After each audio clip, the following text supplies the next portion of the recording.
Ici, on continue, ça s'est coupé. Donc, alors rappelez-vous, c'est-à-dire Chachamim ont parfois, c'est important à savoir, c'est-à-dire savoir qu'en général, si c'est un danger, on n'est pas obligé de vérifier, c'est important à savoir. Mais il faudra quand même annuler. D'accord ? Et même si je sais qu'il y a du Hametz, je suis dans la cave. Si je vais aller avec ma torche dans la cave, les voisins vont croire que je suis un voleur. Ouais. On demande à Shluchim Mitzvah Enam Nizokim. C'est important à savoir. Ceux qui font une mitzvah, que je les protège. Oui. Lo echad eshchiach ezeka. Mais si c'est fréquent le danger, même Shluchim Mitzvah doit prendre précaution, comme la Gemara a dit. On prouve ça de Shmuel Hanavi, comme je lui a dit, vas-y voir David Ameller. Il a demandé Shmuel, mais si Shaoul il entend, demande le Chovot Halevot, attends. Le gars que il te dit.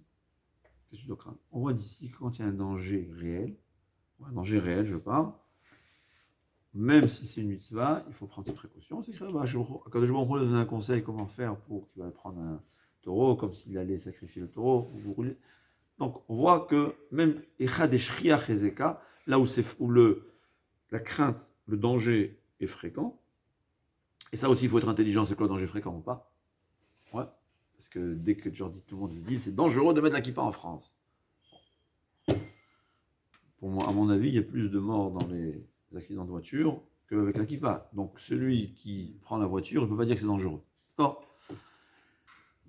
Et donc il faut savoir, Shkar Ezeka, faire attention. Maintenant, revenons à la première halakha, que dans le trou, là où ma main ne peut pas arriver, je ne suis pas obligé de faire l'abdika, d'éliminer le chametz.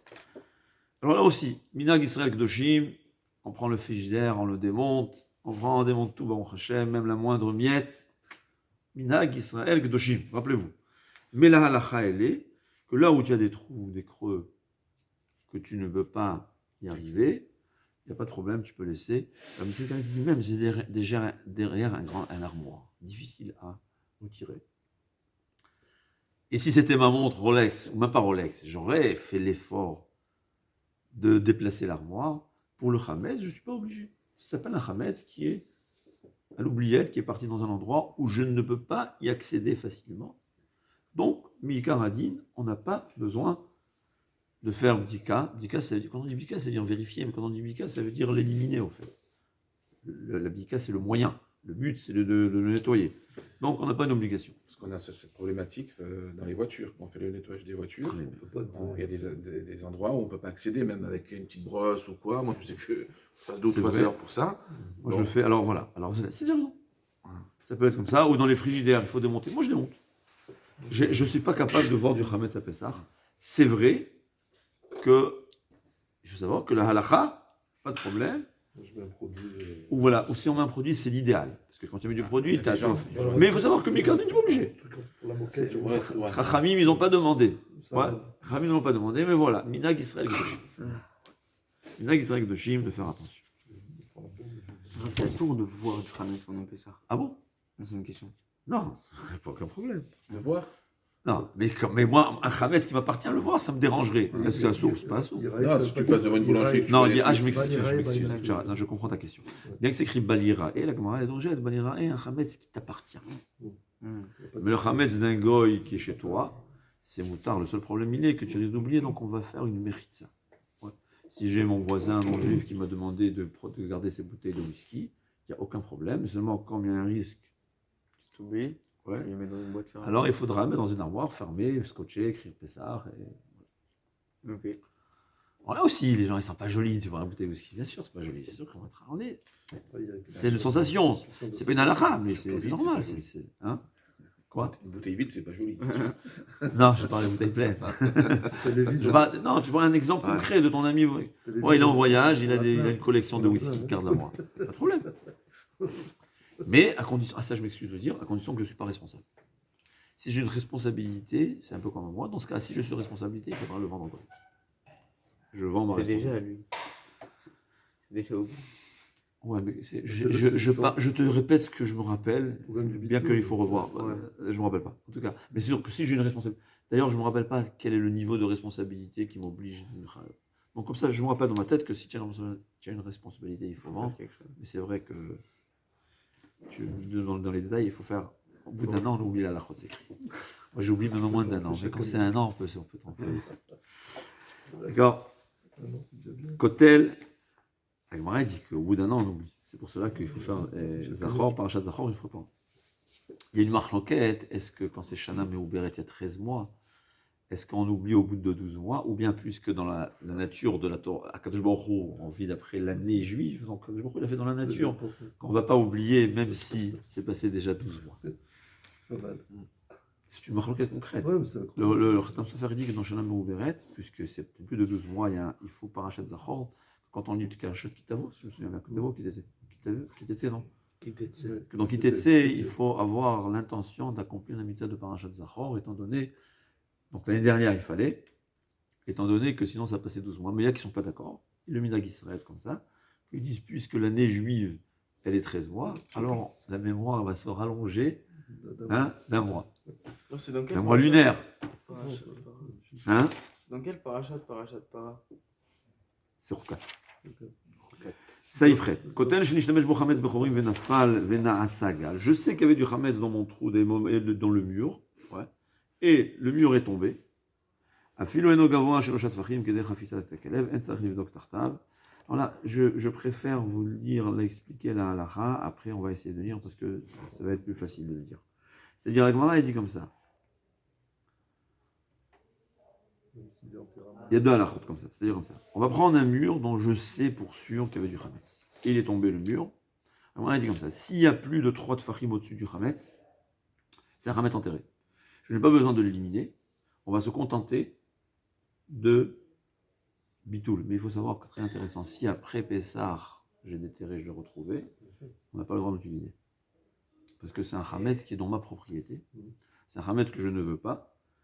Donc Chachamim, là, ils sont revenus à l'origine, à la Din Torah, qu'on va se contenter de Bitoul. Mais quand même, la Xerat Chachamim, qui est que Hametz Shavar la Pessah, si je me souviens, ouais, j'espère que je ne me trompe pas, comme ça, c'est, il faudra interdire de consommer. Mais donc, s'il y a plus de 3 tfachim, c'est considéré comme enterré. Je n'ai pas besoin d'aller le rechercher. Par contre, s'il y a moins de 3 tfachim, puisque les chiens peuvent renifler, donc ça s'appelle qu'il est encore facile d'accès, on va dire. Comme il est facile d'accès, il faudra en fait le rechercher, ouais, enlever les pierres et le retrouver. Par contre, si c'est pas sûr qu'il y avait du Hametz, on n'est pas obligé de le rechercher là-bas. Pourquoi? Peut-être qu'il y avait du Hametz, il y a moins de 3 tfachim. Étant très intéressant, Agmara dit, parce qu'il y avait souvent des scorpions. On parle de scorpions et pas de serpents, parce que le serpent, Agmara dit, c'est moins dangereux qu'un scorpion. Parce que le serpent, c'est pas toujours qu'il va sauver. Un scorpion, il peut te piquer pour n'importe quelle raison. Donc, si je me souviens bien, et là aussi je parle de mémoire, et je m'excuse que je n'ai pas revu dans les cours, ouais, on parle seulement d'une crainte de scorpion, et c'est Shriach Hezeka, rappelez-vous comme on a dit, bien que, non je m'excuse, là-bas il a dit une histoire, là-bas c'est pas tellement Shriach Hezeka, donc normalement j'aurais dû vérifier, et il n'y a pas de crainte que le scorpion va me mordre, pourquoi? Parce que je suis protégé par la mitzvah. Donc regardez, quand je vérifie avec une bougie, il y a une fréquence élevée, donc Rachamim m'ont dit, fréquence élevée, que le goy, le voisin, il va croire que je suis un sorcier. Peut-être aujourd'hui c'est différent. J'avais vu la réponse. Est-ce qu'aujourd'hui la halakha a changé? Je ne me souviens pas. Il faut que je vois, j'espère demain vous le dire. Donc ça a été très fréquent, donc on ne va même pas faire la petite. Par contre, dans le cas d'un risque de scorpion dans un mur qui s'est écroulé, là c'est apparemment moins fréquent. Mais, donc, là on va utiliser la protection de la mitzvah. Il n'y a pas de crainte qu'au moment où je fais l'abdikat Hametz, je vais être mordu par un scorpion, parce que la mitzvah va me protéger. Et moi, elle dit, mais peut-être je vais en profiter pour rechercher mon aiguille. Aujourd'hui, on ne comprend pas ça, parce qu'aujourd'hui, on est riche, bon, Hachem. Ouais, il va rechercher, il dit, c'est pas grave. Au moment où je fais la mitzvah, même si j'ai 2 intentions, la mitzvah, elle est valable. Donc, j'ai la protection. Mais la crainte, elle est qu'après que j'ai retrouvé mon Hametz, ou une fois que j'ai vu qu'il n'y a pas de Hametz, je vais continuer pour rechercher mon aiguille qui est tombée. et là, je n'ai pas la protection de la mitzvah. Alors, puisqu'il y a le risque de se faire mordre par un scorpion, sans la protection de la mitzvah, Chachamim, ils m'ont dit, tu n'as pas besoin de faire la vérification. Alors, c'est un cas qui n'est pas fréquent, mais regardez combien on peut apprendre. Il y a des niveaux de risque. Ouais. Il y a un risque réel, ne fais pas la mitzvah de Bdika, même si tu sais qu'il y a du Chametz Vadaï. Il y a un risque moins grave. Là, la mitzvah va me protéger, mais puisque Chachamim, ils connaissent la nature humaine, Chachamim, ils t'ont pas dit, fais attention, recherche le Chametz et tout de suite fais marche arrière. Chachamim, ils savent qu'on est des êtres humains. Et ils savent que même si tu vas lui dire, ne recherche pas, l'homme, il aime son argent, quoi qu'il en soit. Chachamim, il savait que si on lui dit, fais l'abdikat Chametz, il va continuer à rechercher son aiguille. Et là, cette courte période, il y a un risque de se faire mordre par un scorpion sans la protection de la mitzvah. Donc, Chachamim, ils ont annulé totalement la mitzvah. Mais à savoir, quand il y a Vadaï du Chametz, là, Chachamim, ils ont dit que s'il y a moins de 3 tfachim, on est obligé. Voilà, c'est aussi, vous voyez comment Chachamim, il jongle entre les obligations, les dangers et la nature humaine. Ils lui disent, tu vas vérifier étant donné qu'il y a Vadaï du Chametz. Kol tov,